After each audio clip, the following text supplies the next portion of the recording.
It's such a pleasure to be here with you, and I hope you all are having a great conference. I'm going to take a moment to share my screen, and thank you again, Dominica, for the opportunity to be with you all. It's been a pleasure. I know historically in the past, one of my staff members you may have met, Tanika Mangum, who is no longer with us. She's with a different group now, um, and we miss her dearly. But I wanted to make sure we got this conference covered and you all got a chance to hear some of the upcoming updates. So with that said, Dominica, I'm going to go ahead and begin. And just to Thank give you a you. little We can overview. see your screen. Yes, thank you so Okay. much. Okay, good. Again, this will be around our FAFSA updates, a brief overview. Today is September the 19th. Again, it's a pleasure to be here with you. I'm going to go over a few of the topics related to the FAFSA form. We'll have a few scenarios. You'll get a chance to answer a couple of questions, and I'll give you some resources as well as some time for a few short questions and answers before my next meeting.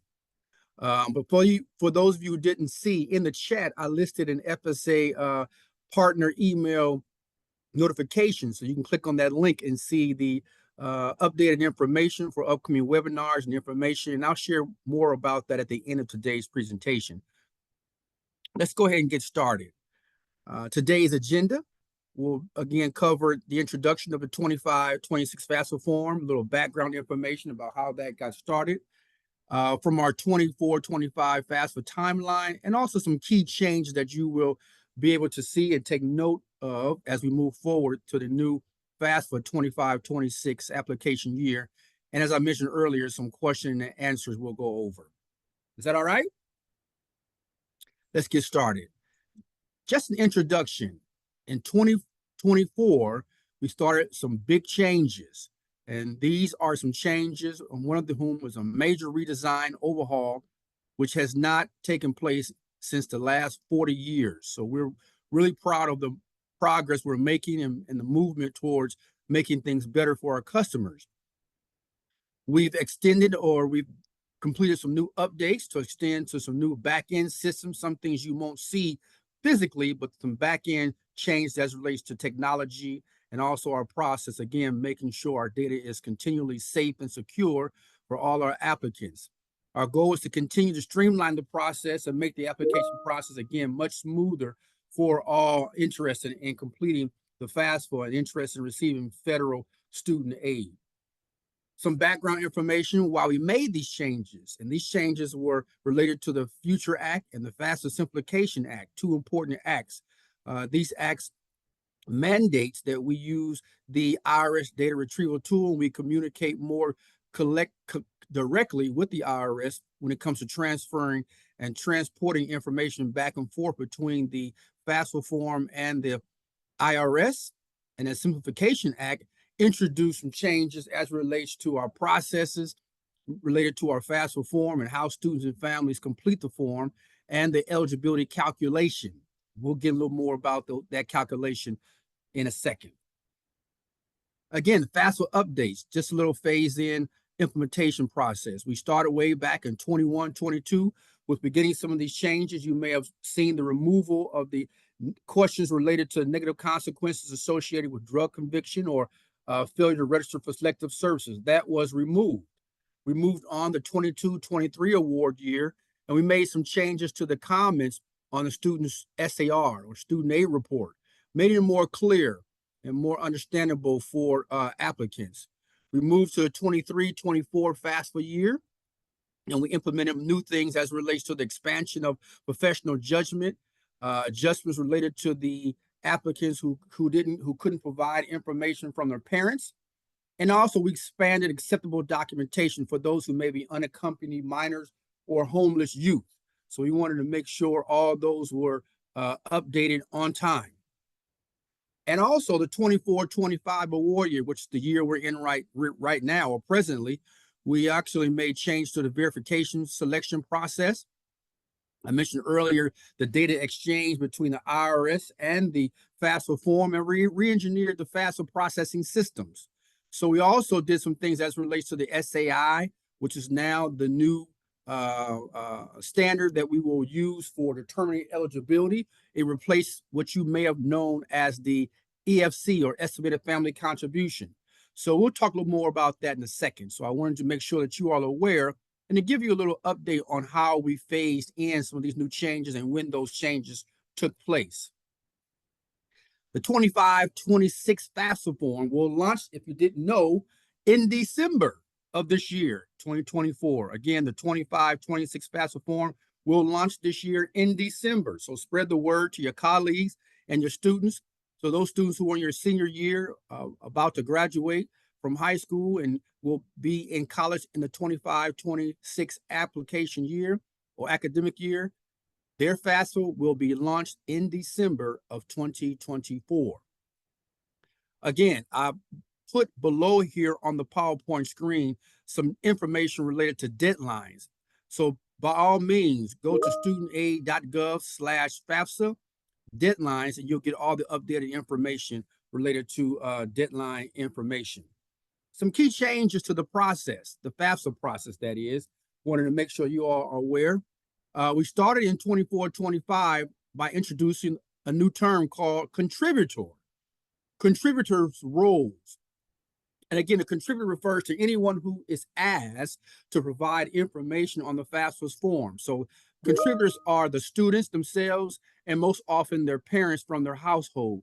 They are now defined as contributors and will be required to submit information on the FAFSA form on behalf of their student who will be enrolled in college. So that term contributor is a new term you may have heard, but if not, please prepare yourself as it relates to this new term.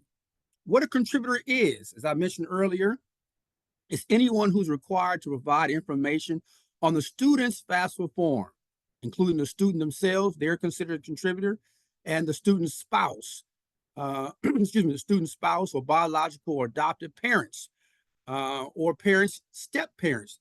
These are all considered contributors. Who is not a contributor? Who isn't a contributor?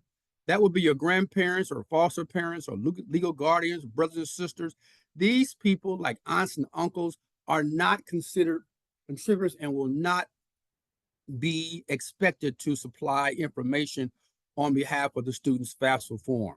So again, so even if your aunt, uncle, or grandparent provided financial support for the student, we will not expect them to be considered a contributor. Therefore, their information will not be required on the FAFSA form. And we'll get into that a little bit more as we move throughout the presentation. What you need to know about contributors. Again, a student or parents answering on the FAFSA form, these are considered contributors. They will be the ones that we'll use to combine their information and determine eligibility. Students or parents are invited contributors to complete the FAFSA portion of the FAFSA form.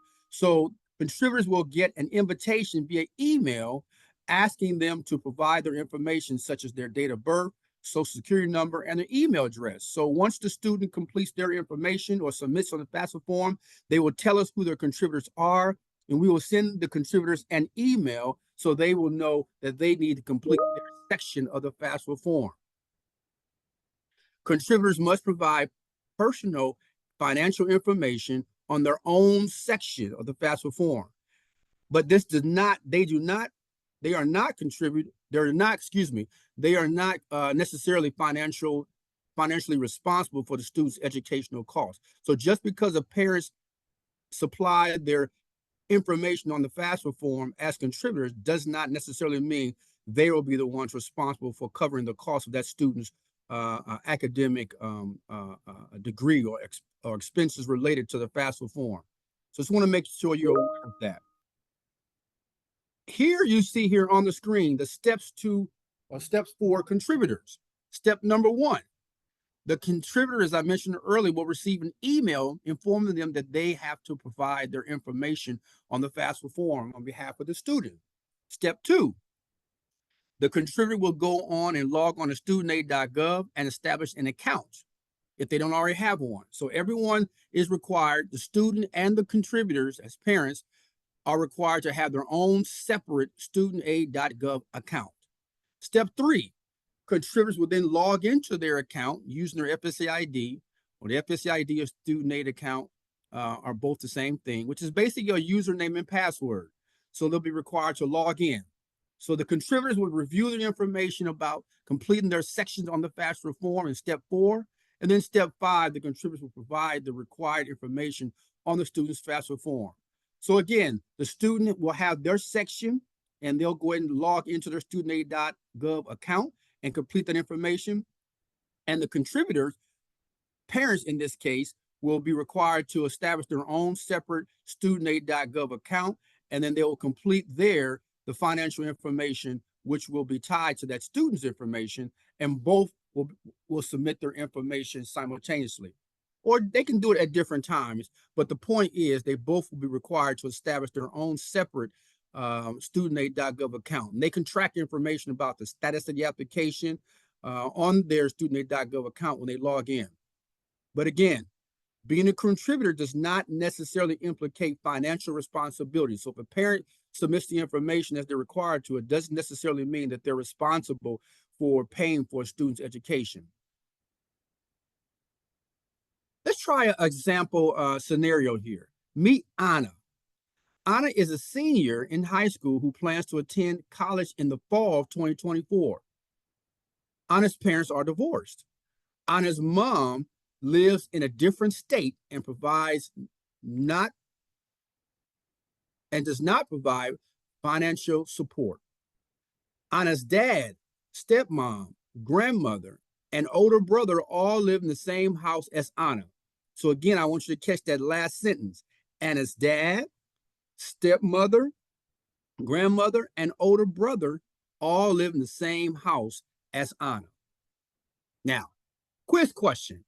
Number 1, who will be a contributor in Anna's 25-26 FAFSA form? So based on the scenario I just read, who do you think will be a contributor? I'll give you a few seconds to think about that.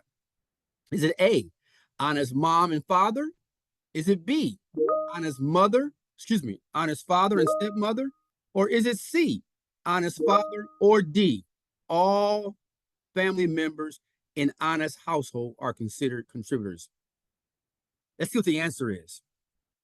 The answer is B. Anna's father and stepmother will be contributors on the FAFSA form. Other family members will not be identified as contributors. As I mentioned earlier, Anna's household, her parents are considered her father and her stepmother. She lives with her father and stepmother, so they are both considered contributors and will be required to submit their information on the FAFSA form. Let's learn some information again about the FSA ID, as I mentioned earlier. And this is a requirement. Both the student and the contributor, family or adult contributors, are required to establish their own FSA ID or studentaid.gov account. Same thing.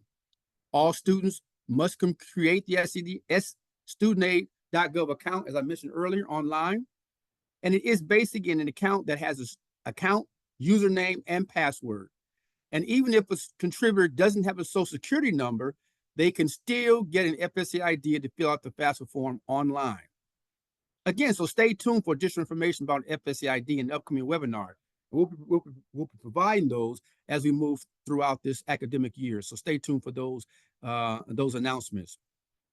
However, students must be a U.S. citizen or eligible non-citizen to be eligible for federal student aid. So again, the student who will be in college must be an eligible non-citizen or U.S. citizen.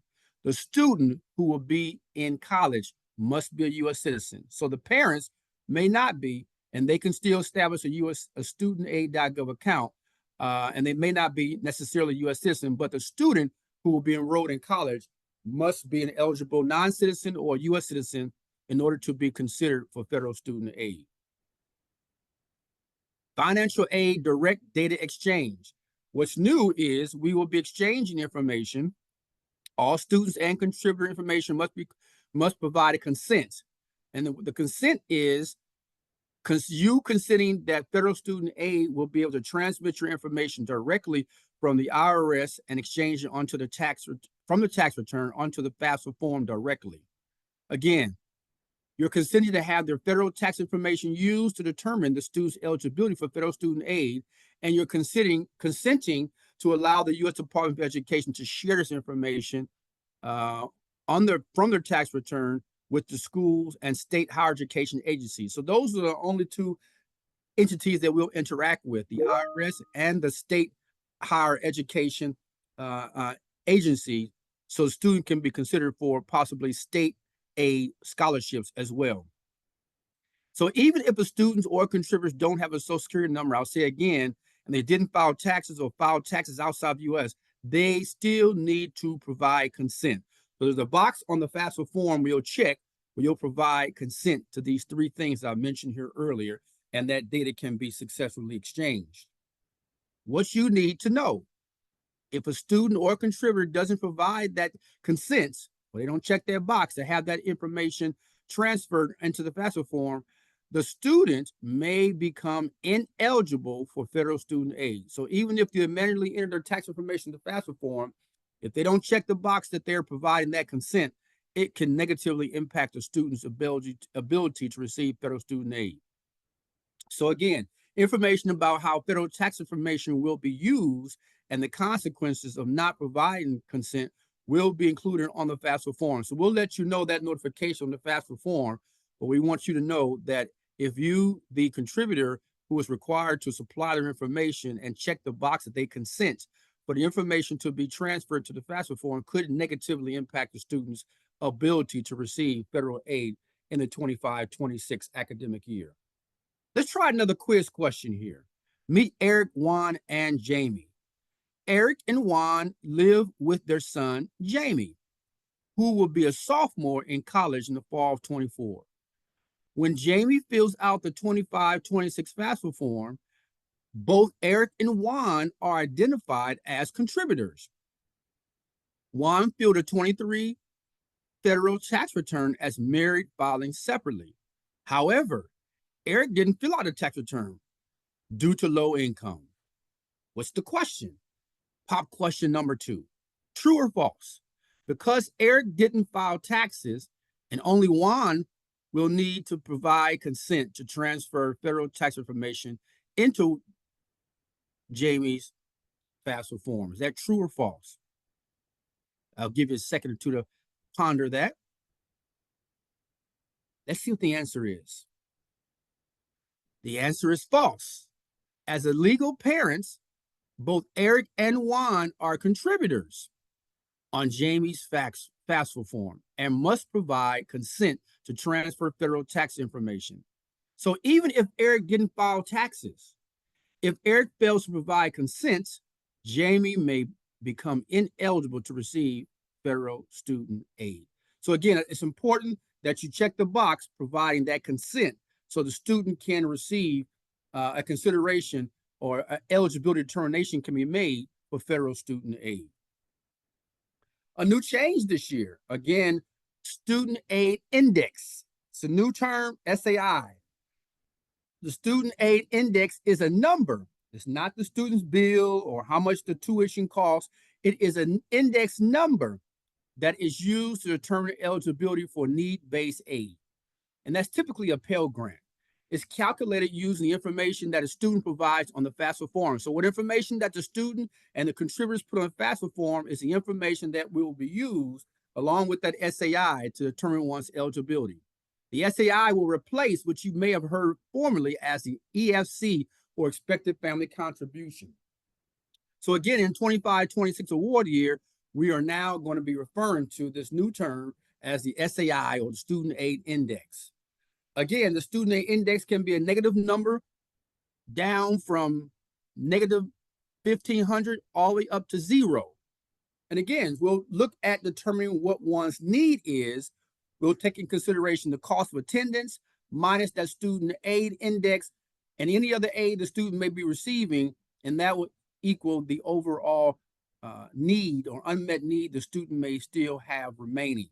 So again, that SAI is critical, and it's a number that is determined after one successfully submits their FAFSA form with their contributors' information.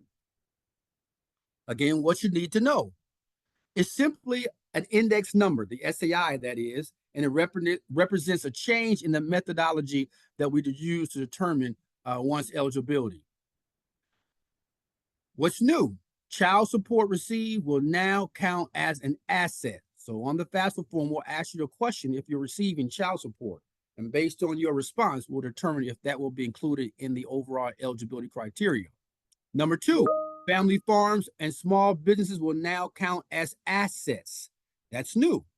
And number three, the number of family members in college is no longer considered in the needs analysis formula. I've listed here below on the PowerPoint a link where you can find some more information about the SAI and its formula in the 24-25 draft Pell eligibility and SAI guide. So take a moment and look at that when you get a chance. And I'll provide the PowerPoint to our organizer or host today so she can push it out to all today's attendees. Federal Pell Grant eligibility will be determined in 3 steps. Number 1, a maximum Pell Grant will be provided to some students based on that SAI. And number 2, that SAI will be used, as I mentioned earlier, as part of the formula to determine one's eligibility for a Pell Grant. And number 3, some students will receive a minimum Pell Grant, and that SAI will be used in that calculation. So one may be considered as receiving a maximum Pell Grant, or maybe a minimum Pell Grant, or some point in between. But either way, the SAI is what will be used to determine one's eligibility and what dollar amount one will be eligible for a Pell Grant. Let's take one more quiz question.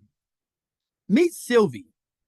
Sylvie is a soon-to-be junior in college whose parents have owned a local coffee shop for the past 15 years. Sylvie's brother works full-time at the coffee shop, and Sylvie works there part-time. For the past 2 award years, Sylvie has received the maximum federal Pell Grant award based on a low EFC number or estimated family contribution.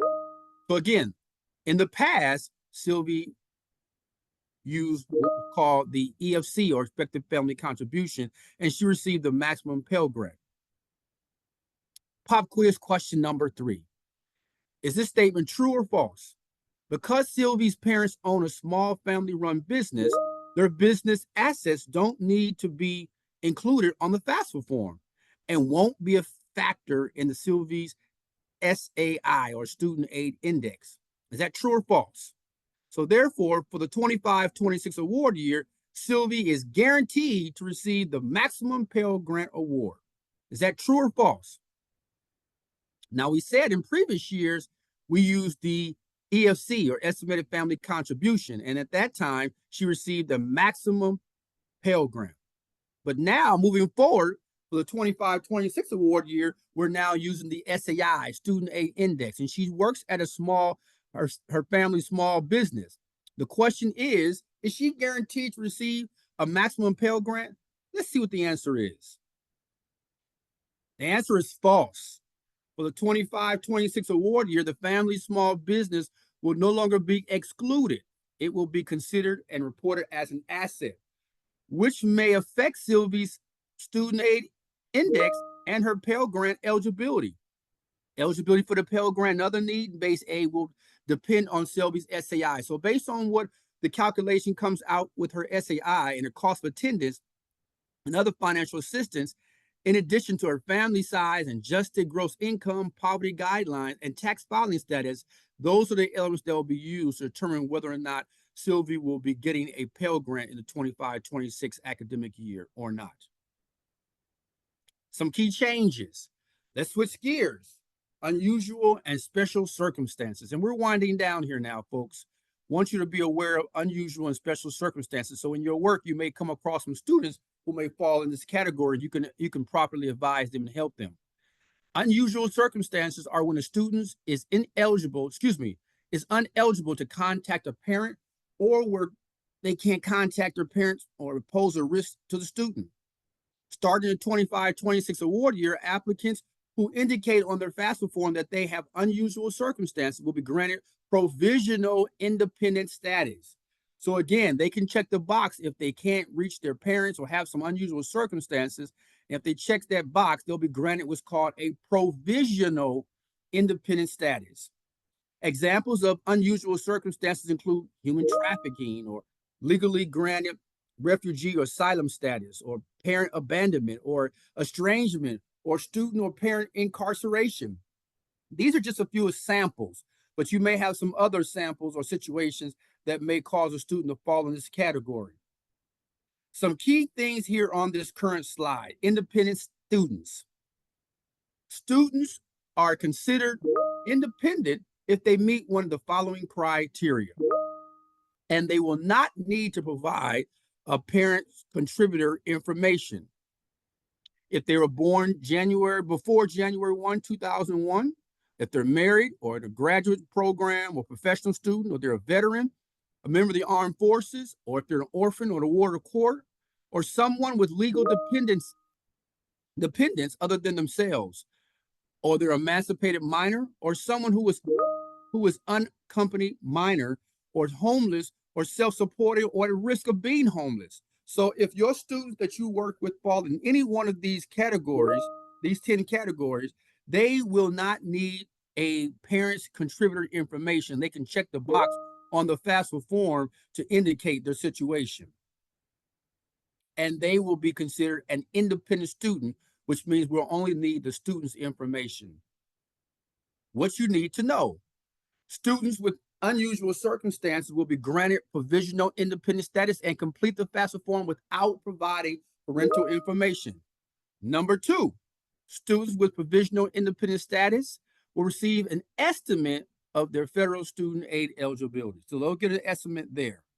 And number three, a financial aid administrator will make a final determination. So it's not us, FSA, but the financial aid administrator at the school who will determine whether or not the student's case or situation is a legitimate situation for unusual circumstances based on their documentation. So the student will need to follow up with the financial aid administrator so they can perform an assessment to see and evaluate the student situation.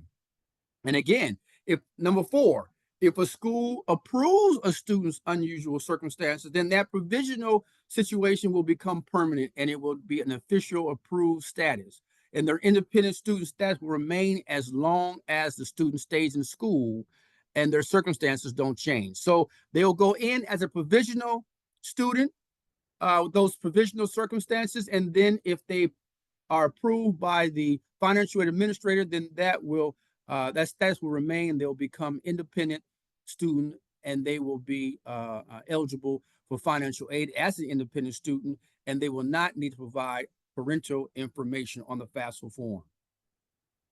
Unusual circumstances documentations. After submitting the FAFSA form, students will need to provide supporting documentations of their unusual circumstances directly to the school, not to federal student aid, but to the school. And I've listed here on the screen some acceptable documentation they can include. Might be some interviews or some documented phone calls or information from a social worker or a school counselor. This is just a sample here you see on the screen. They can provide that to the school's financial aid office, and the school will then make a final determination based on their process. We really want you, counselors, to encourage their students to go to the school's financial aid's website and see what their process is so they can be in line with their process and not have any delays. I've included here a link here to a simplification fact sheet that will help you help the student as well. So take advantage of that information found on our financial aid toolkit. You see here on the screen the difference between unusual circumstances and special circumstances. As you see here, unusual circumstances is a situation where student is unable to provide contributor information due to circumstances like human trafficking, I mentioned earlier, legally granted a refugee asylum or parental abandonment, and these kinds of situations that are unusual, and they cannot connect with a parent. Parents may be incarcerated. Whereas special circumstances are circumstances related to financial situations. They may have special circumstances like a loss of income or loss of employment, reduction in income, or tuition expenses related to education around the elementary or secondary schools, or unusual medical or dental expenses. And these expenses can be adjusted on the FAFSA form by the financial aid administrators. So you may be considered an unusual circumstance case if you meet the criteria or samples that I've displayed here on the screen, whereas special circumstances are circumstances related to financial changes. So just wanted you to know the difference between the two. So as you hear the terms used, you'll know how the definition matches each of the terms. Let's try one final case study and meet Amelia.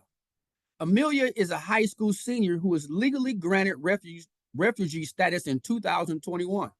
Amelia is enrolling in a community college and hopes to receive federal student aid to help cover her costs for tuition. Pop question number 4. Is this statement true or false? In order to receive a provisional independent status, Amelia must contact the community college's financial aid office to submit unusual circumstance documentation before filing or filling out the 25 FAFSA form. Is that true or false? Give you a few seconds to think about that. Let's see what the answer is. The answer is false. By indicating unusual circumstances on the FAFSA form, Amelia will automatically be granted provisional independent status. However, after submitting the FAFSA form, so she must submit the FAFSA form, she has to go ahead and do that first, Amelia will need to provide supporting documentation directly to the school. So Amelia will go ahead and check the box on her FAFSA form and finish completing the FAFSA form and submit it accordingly. And then she will follow up with the school directly by submitting the required supporting documentation to the school's financial aid office on her behalf. And then they will make a determination and then determine if her status will be permanent, provisionally or permanent or not. One final question. Meet Ethan. Ethan is a sophomore in college who shares an apartment with 2 roommates. Ethan was born in 2004. He's 19 years old, doesn't have a spouse or any dependents himself, and he is not in the military. Ethan's parents don't contribute to tuition or expenses towards his school expenses and have told Ethan that they do not want to provide their information on the 25 FAFSA form. Question 5, pop quiz question. What will happen to Ethan's parents, if they refuse to contribute information on the FAFSA form? So what's going to be the impact on Ethan's eligibility to receive federal student aid if his parents do not provide their contributor information? Is it A, Ethan will receive temporary independent status? Is it B, Ethan will only be eligible for a subsidized loan? Is it C, Ethan may become ineligible for federal student aid? Or is it D, Ethan can ask another relative to be a contributor instead? What do you think? A, B, C, or D? Let's find out the answer. The answer is C. If Ethan's parents won't be contributors and complete their required section on the 25-26 FAFSA form, it will result in an incomplete application. Ethan may become ineligible for federal student aid. So what should Ethan do? Ethan should remind both parents that participating as contributors doesn't indicate any financial responsibility. But what it does do, if the parents continue to refuse, the student has the option to revise previously entered answers on the FAFSA form to indicate that they're applying for the unsubsidized loan only.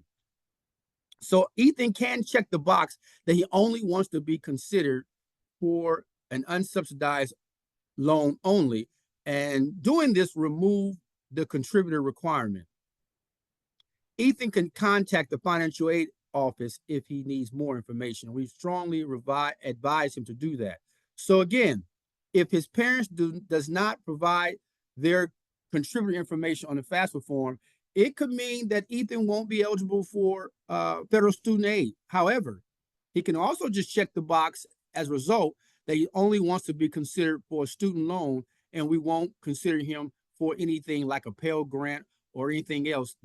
thereby eliminating the need for his parents to complete the contributor section on the FAFSA form. And we're pretty much winding down. I want you all to be aware of some key additional resources here that you need to know about. You as counselors need to check us out online at the financial aid toolkit.ed.gov. Again, the financial aid toolkit, a website designed exclusively for financial aid professionals only, not parents and students. And the web address is financialaidtoolkit.ed.gov. So check it out when you get a free moment. Sign up and subscribe at the Knowledge Center. You see the URL there on the page, as well as the Financial Aid or the Federal Student Aid Estimator, Loan Simulator, and also our channels on YouTube on social media, LinkedIn, Facebook, Instagram, Twitter, as well as YouTube. All our handles are listed there on the screen. So when you get a free moment, check us out. A lot of valuable information you'll find there under additional resources. And just so you're aware, FSA is now, as we prepare for the 25-26 FAFSA form, which will be launched in December, we're now in a beta testing period, number 2, 3, and 4, which simply means we just completed beta testing section 1, where we're testing colleges, students, and state information and working with software vendors to make sure everything is on point and on task and fixing any previous errors that will prevent you from having a successful experience for the upcoming 25 FAFSA season. We are now in the beta testing period 2, 3, and 4, which is going on right now. And so if you're interested in taking part in the beta testing process, you can register with us at our studentaid.gov website and get more information, or read the electronic announcement that came out on the Knowledge Center. When you register there, you can read the announcement and see all the criteria to be a part of the beta testing period. Again, beta 2 testing period will begin mid-October. Beta 3 section or group will begin in November, and beta 4 testing period will take place in November as we prepare to launch December 1st for the open public, the new FAFSA for the 25-26 academic year. I would strongly recommend that you pull your cell phones out now and take a picture of the QR code on the screen and sign up for our partner emails. Why? Because this is the email that will come out monthly to all our partners. We want you all who are part of the Alaska Commission to sign up for our partner email, where you'll get information about our upcoming webinar alerts, our webinar recordings, FAFSA updates, and a whole plethora of other information. So again, it will take a moment to take out your cell phone, take a picture of the URL or the flow code here on the page, and you can register to be a part of our FAFSA emails. Again, we don't over inundate our partners. We want you to get up-to-date first key information, and you can get information about upcoming announcements that you definitely want to be a part of. The link here is on the page as well. It is at outreach.fsapartners/ed.gov/s. So make sure that you take your phone out and take a picture of this QR code on the screen so that you can sign up to receive our partner emails. And we have an upcoming federal financial aid boot camp, if you haven't heard about it, taking place October 23rd. You can tell all your parents and your students to come learn about getting started with studentaid.gov and their studentaid.gov account, taking place at 1 o'clock on the 23rd of October. Ways to pay for college, as well as FAFSA resources and how to avoid financial aid scams. At the bottom of the screen, you'll see a registration link there. Want to make sure you take full advantage of that. Sign up. This event will take place October the 23rd, 2024. A lot of information. Please share with your parents and your students. All the information is there at the registration site, and the link is there on the page. I'll make sure our host gets a copy of the flyer. So we will go out to everybody who's participating in today's conference, so you'll get information about that as well. And that's basically going to wind up today's presentation. I hope you learned some new information and good information that will help you as we prepare for the upcoming 25-26 launch in December. And at this time, I'll turn it over to our host, Dominica, and she can take it away. Dominica? Thank you so much, Fred. If you can hear me. Yes, we can hear you fine. Okay, great. Thank you. I have shared some links in the chat box as well. Okay. Good, good, excellent. Let's see if we have any questions. So you will share the flyer with us, Yes, yes, I'll about the definitely, virtual yes, boot camp. Okay, yes. I'll great. make sure you get a copy of that. You can push Thank that you. out. Mhm. It looks like we have one question. Would you like me to read it to you, Yes, or please. do you have access? Okay, so if a grandparent, Audrey is asking, if a grandparent is a legal guardian, Mhm. are they considered a contributor? Good question. And the answer is only if that parent is considered a legal parent or adopted parent, biological parent or adopted parent. Those are the only two categories where a student will require a contributor, a parent contributor. If the person is not in one of those categories, then the answer is no. They will not need to be a considered contributor, and the student will most likely be considered a provisional independent student. Thank you. Darla is asking legal custody. It's got to be legal custody from a court there where they are considered an adopted parent by the court or a biological parent. Only those two categories. Thank you.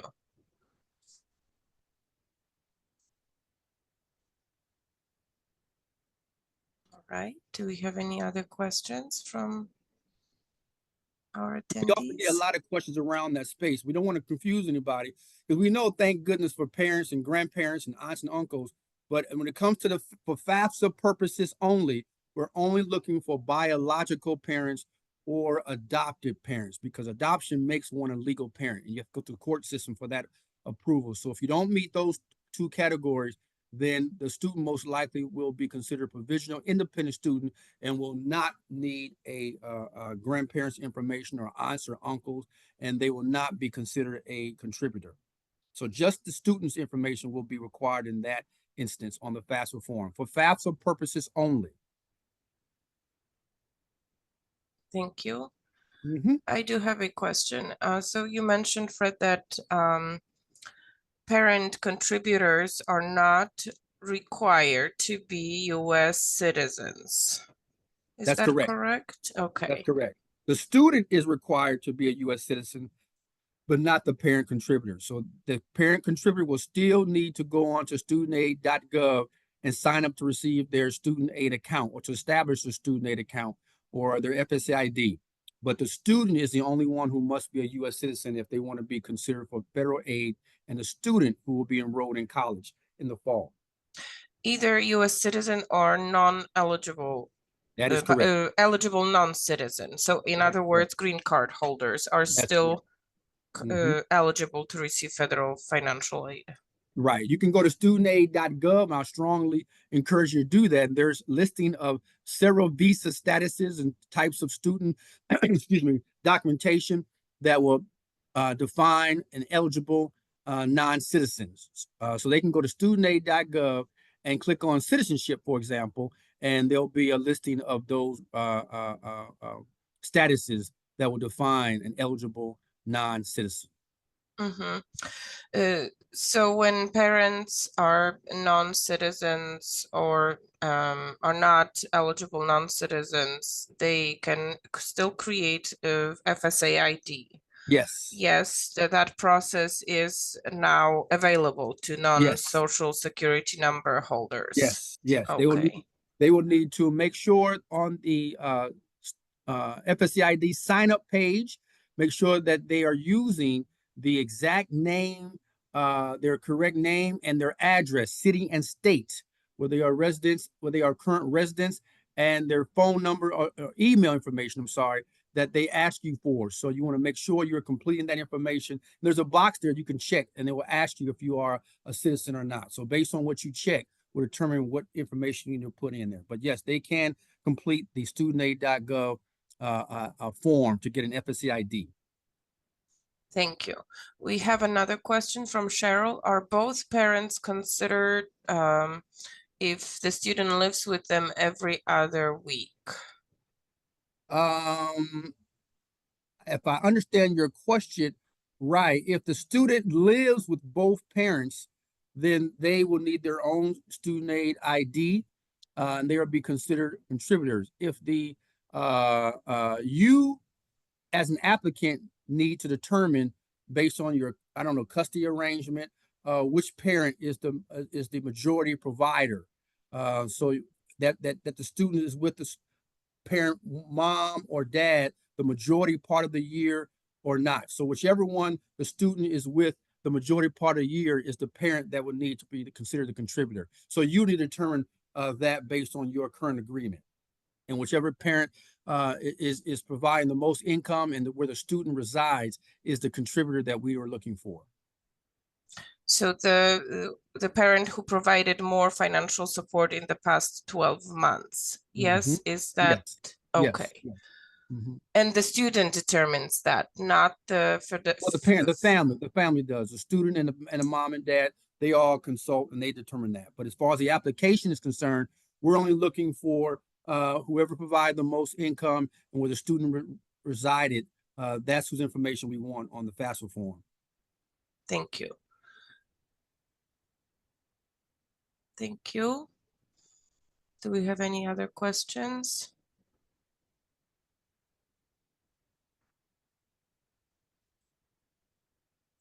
And there's some helpful hints on the FAFSA form, drop-down options, and that will give some greater clarification and definitions. So make sure you are mindful of those. They'll be very helpful and provide a lot more clarity as well. So it'll help you get through the application form quicker and much smoother without any disruption or confusion. So stay tuned for those as well on the actual FAFSA form. Thank you so much. Mm-hmm. I don't see any other questions at this time in the chat box. I will make sure that your presentation is available to our attendees. I appreciate your time and expertise, Fred. Thank you so much for joining us today. Thank you for the invitation. I appreciate the invitation. We want to be a part. I really want to get more of your college access professionals a part of our partnership, part of our organization. So I really encourage you to, again, sign up to become on our partner email database. I want to make sure Alaska continues and remains on our radar.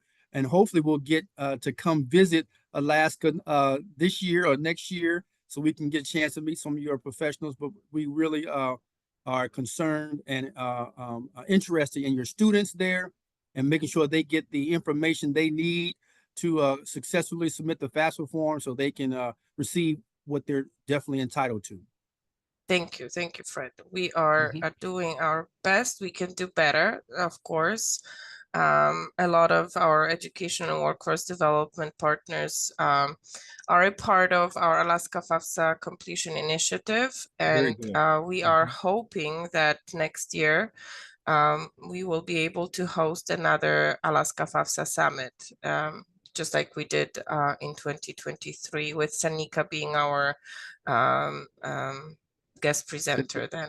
Yes, so we will be in touch, Fred. Thank you so much again. Thank you.